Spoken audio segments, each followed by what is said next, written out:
Bonjour Anthony, merci Bonjour. beaucoup pour votre set d'aujourd'hui. De rien. Comment vous sentez-vous? Bien, bien, c'était très sympa.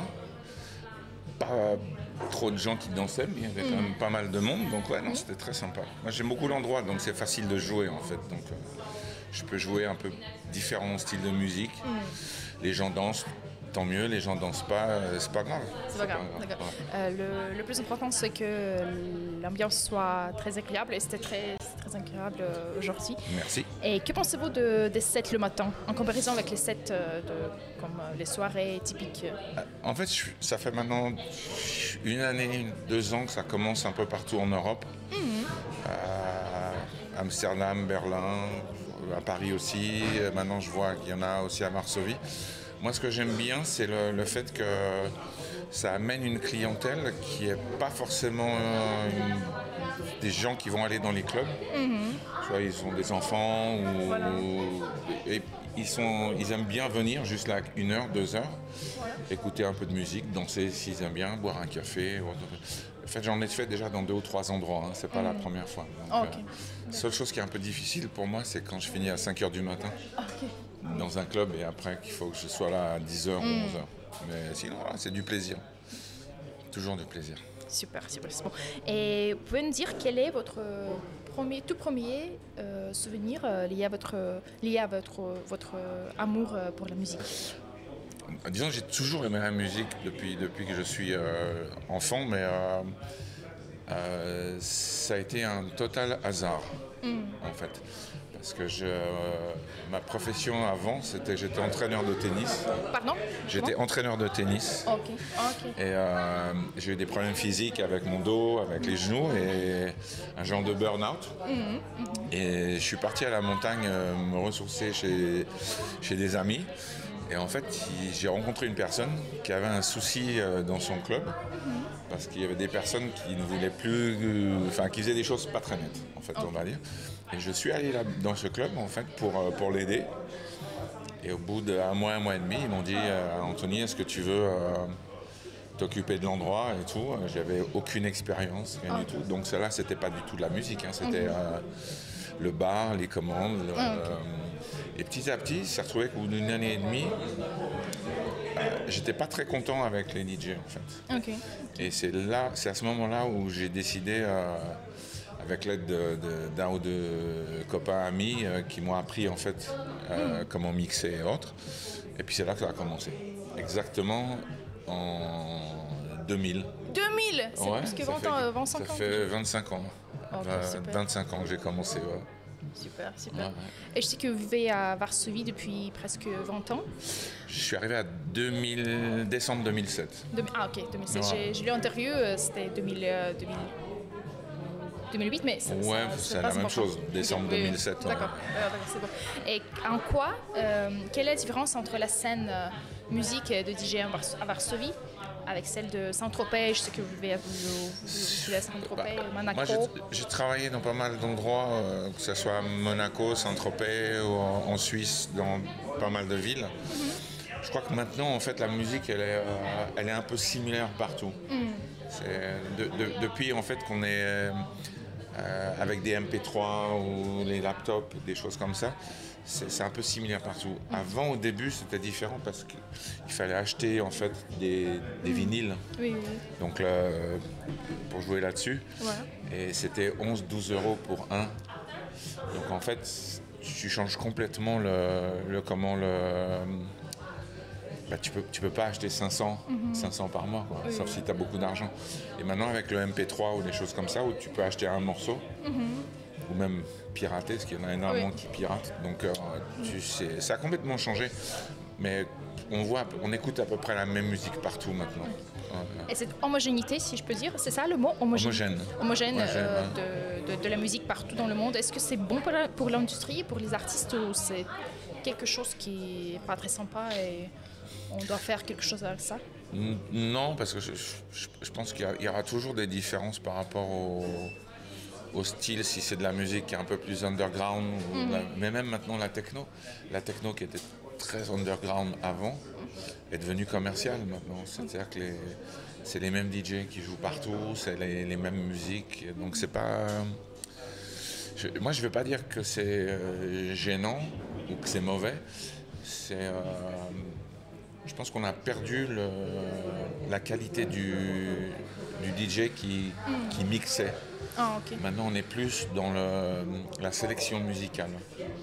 Donc un bon DJ, si c'est mixé très bien, c'est encore mieux, mais la différence qu'il va avoir avec la majorité des autres, c'est comment il va parler avec la foule, en fait. Okay.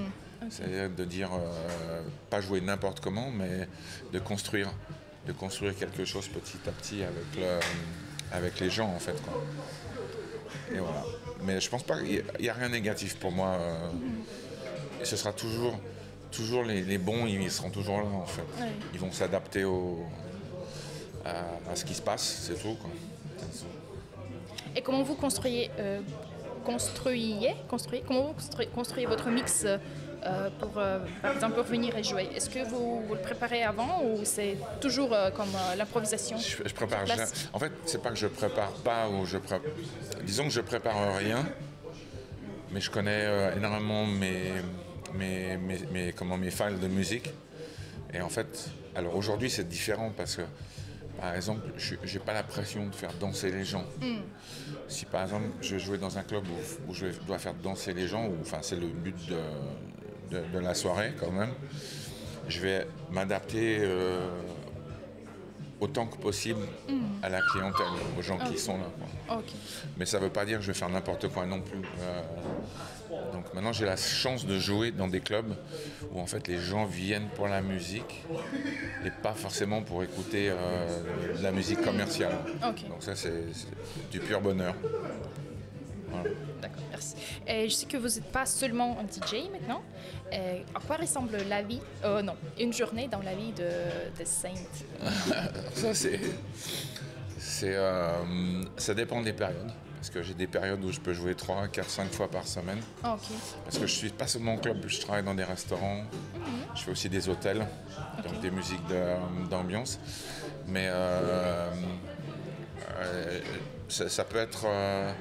j'ai 2 phases dans la semaine en fait. Parce que je fais lundi, mardi, mercredi, c'est pas trop au niveau musique. Là, c'est plus la recherche de travail. C'est-à-dire trouver des nouveaux lieux pour jouer ou travailler de la musique dans des studios ou autre. Mais c'est jeudi, vendredi, samedi, c'est consacré. Donc la journée, elle est aussi que pendant 2-3 heures par jour, je vais chercher de la musique. Je ne vais pas seulement dire jouer, mais je suis sur des sites internet, sur des trucs comme ça où je cherche de la musique. Okay. Et ça prend beaucoup de temps. Ça. Okay, d'accord, merci. Et en parlant du futur projet de Inclusive School, c'est bon ou... Pour l'instant, j'attends des nouvelles de Sacha. Ah, ok, d'accord. Pour ça, en fait, on verra. L'idée, moi, je trouve ça super sympa. Alors moi, j'ai déjà donné des leçons en fait de DJ pour des gens qui voulaient être DJ, soit en privé. Je l'ai aussi fait pour des écoles quand j'étais en Suisse. Okay. Donc on faisait ça pendant 1 mois par exemple, où j'avais des jeunes, mais c'était des 10 ans, 11 ans. C'était plus pour faire une découverte du métier et de la musique en fait. Donc c'était intéressant. Mais je suis pas trop à la recherche en fait de la leçon privée. Okay. Non. Par contre, le workshop, avec l'idée d'avoir des gens qui ont des handicaps physiques, soit en chaise roulante, avec peut-être des problèmes de bras. Moi, ça m'intéresse parce que c'est aussi faire découvrir. Voilà. Et puis faire comprendre aux gens que c'est pas forcément un handicap, en fait, d'avoir un handicap. Pour être un DJ. Oui, et Black Coffee, c'est... Alors, il y a Black Coffee, il y a longtemps, il y avait Paul Johnson qui est malheureusement décédé, qui était en chaise roulante. Ok. Moi, je l'avais fait venir en Suisse. On a été obligé d'adapter l'ambiance. Ouais, on a du tout changé pour lui. Et voilà, donc il y en a. Puis il n'y a pas que Black Coffee. Il y en a plusieurs qui sont pas loin d'être sourds aussi. Donc ça, c'est à cause du son et du volume très fort, donc ils ont perdu énormément au niveau des oreilles, malheureusement. Non, mais moi, c'est intéressant. Alors, on est en train de réfléchir à comment le faire. parce que moi je suis très house music, mais pourquoi pas faire aussi un workshop peut-être un jour avec le hip-hop, avec d'autres musiques, parce que il n'y a pas que moi en fait, il y a d'autres. Et moi je ne serais pas là vraiment pour techniquement apprendre aux gens, mais plus pour essayer de leur faire comprendre comment ça fonctionne, comment ils peuvent évoluer. Ce que j'ai fait une fois avec, on en parlait avant de Anya, DJ Franco, où on a passé 2 heures ensemble, parce qu'elle sait mixer, ça c'est clair, mais elle m'avait dit qu'elle avait besoin de s'améliorer ou de comprendre. Et puis ouais, ça j'aime bien. Apprendre depuis le début à quelqu'un qui est comment débutant, je le fais pour un workshop par exemple, mais je le fais pas en privé. Ok, d'accord. Ça m'intéresse pas. Et qu'est-ce que signifie le mot inclusif pour vous dans le contexte de la musique et de la culture DJ? Je ne sais pas si je comprends déjà le mot inclusif. Donc ça va éviter là. En fait, c'est quoi? C'est inclusif, c'est introduire tout le monde ou introduire les différents groupes. Pour moi, c'est les personnes valides et les personnes non valides, c'est ça là? Comme introduire les différents groupes des gens, soit handicapés ou les gens qui pensent qu'ils 150% pour moi. J'ai travaillé dans le tennis avec des handicapés, en chaise roulante. J'ai travaillé. Il faut que les gens, à un moment, ils arrêtent de parler de handicap. Pour moi, c'est pas un handicap. Enfin, c'est un handicap, mais à la base, c'est pas forcément un handicap. C'est-à-dire, c'est pas parce que tu es dans une chaise roulante que tu peux plus vivre. C'est pas parce qu'il te manque un bras ou une jambe que tu peux plus vivre. Et ce qu'il faudrait surtout, c'est que les gouvernements, les villes, elles fassent des efforts pour adapter au mieux Tu vois, par exemple, tu vas dans des clubs, il n'y a quasiment aucun accès pour les chaises roulantes. Oui, c'est ça. Moi, je trouve ça, c'est sidérant pour moi, alors que tu dois pouvoir te réjouir de la musique partout. Et pour tout. Et n'importe où, la musique, la nourriture, il y a trop d'endroits qui sont encore inadaptés, quoi. Ça, c'est pas normal. Puis il faut qu'on arrête de dire que les gens sont handicapés, surtout, quoi. C'est pas... Je connais plus de gens handicapés qui n'ont pas de handicap que des gens handicapés qui ont des handicaps. Ah, okay. Voilà. Merci beaucoup. Nous annoncerons bientôt plus d'infos sur le futur projet de l'école, sur cette chaîne et sur notre réseaux sociaux.